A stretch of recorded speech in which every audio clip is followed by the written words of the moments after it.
Hi everyone! Today we're making another easy recipe. We'll need 2 cups of all-purpose flour, and of course, we're gonna sift it first. I really love this recipe. It's quick, simple, and just the way it should be. Next, add a 1/4 cup of sugar and just a pinch of salt to even out the flavors. Then add a stick of cold butter cut up into cubes. Mix with a fork first to keep the butter cold. If you use your hands right away, the warmth will melt the butter and make the dough sticky. Once you've got that nice crumble texture, go ahead and finish with your hands. Just rub the butter and flour between your fingers until it turns into nice crumbly pieces, exactly like these. Now, move all that crumble into your pan. Time to toast it up. Set the pan on the stove. Turn the heat to medium. You don't want to burn it, guys. Stir the crumble to toast it evenly, breaking up any clumps. All right, that's perfect. Golden and toasty. Take it off the heat and move it into a bowl so it doesn't keep cooking. Next, I'm adding 1/2 cup of walnuts. Totally optional though. You can use walnuts, any other nut, or none at all. Gotta admit though, nuts definitely make it better. Mix it all together, then set the crumble aside. And let's move on to the filling. Take 3 eggs at room temperature and carefully separate them. We only need the yolks for this recipe. Yolk 1, Yolk 2, and Yolk 3. Next, add 1/3 cup of sugar, or more if you want it sweeter. A pinch of salt to balance it all out. And we're gonna give it a good whisk until everything's nice and smooth. Now, add 1/3 cup of cornstarch. It's gonna help the filling thicken up. Whisk it into the egg mixture until it's all combined. If you don't have cornstarch, don't worry. Regular all-purpose flour works just fine too. Then take a saucepan and about a tablespoon of sugar. Scatter it across the bottom of the saucepan to stop the milk from sticking and scorching. And you'll want to pour 2 cups of regular milk into that saucepan of yours. Now put the saucepan on the stove and heat it over medium heat. Stir the milk occasionally with a silicone spatula to dissolve the sugar so it doesn't stick to the bottom as it heats. To get a really smooth custard, I like to heat it until tiny bubbles start forming around the edges. Now, take the saucepan off the heat, and you'll want to slowly pour some of the hot milk into the eggs to temper them. Whisk the eggs immediately so they don't scramble. Then add the rest of the milk.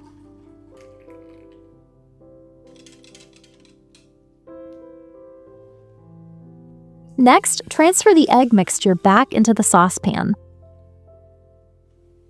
And I prefer to cook the custard over low heat. Start mixing right away, using a whisk instead of a spatula, so everything blends smoothly as it thickens and the custard doesn't clump. Low heat helps you control the consistency and get it just right, nice and smooth.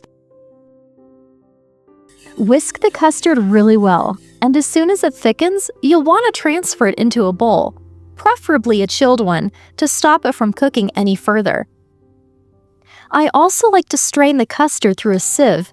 It makes the texture extra smooth and silky. It's optional, but I highly recommend it.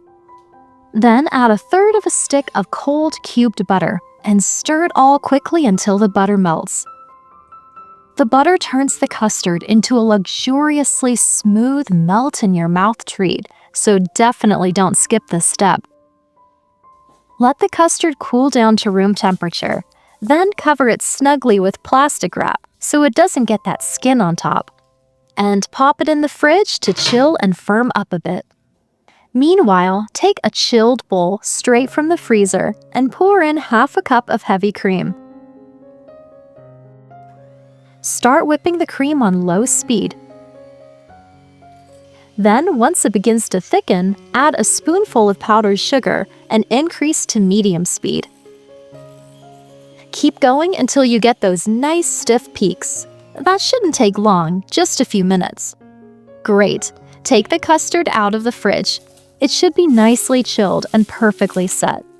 And I like to give it a quick 20-second blend.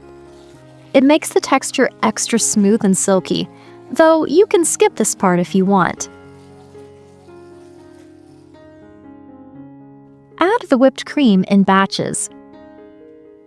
Use a spatula, not a whisk, and gently fold it in as you go.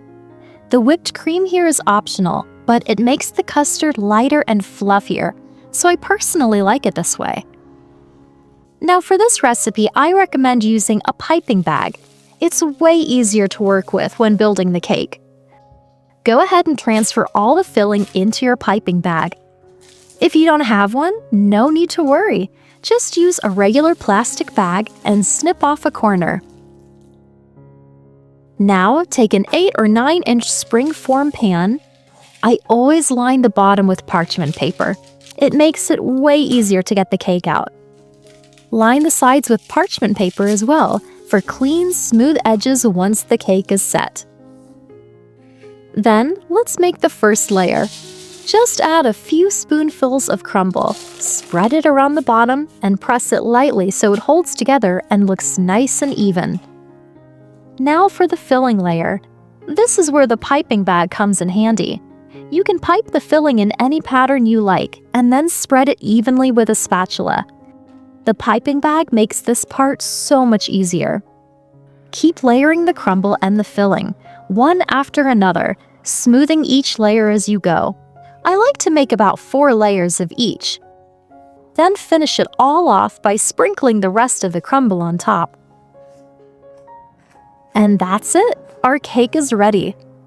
Now, just cover it with plastic wrap so it stays fresh and doesn't dry out. And pop it in the fridge to chill and firm up for at least 6 hours. Timing in the fridge is key. The first time I made it, I rushed things and took it out too soon. It didn't hold its shape at all and totally fell apart, so just be patient and let it chill properly. Alright, time to finally cut into this gorgeous cake. It feels firm but soft and tender as you slice, and it holds together beautifully. Here's what your slice should look like when the cake is made right. Just perfect. With smooth custard and a delicate, crunchy layer on top, every bite is a delight, and honestly, it's so worth the wait. Thanks for watching. Don't forget to like and subscribe, and I'll see you next time.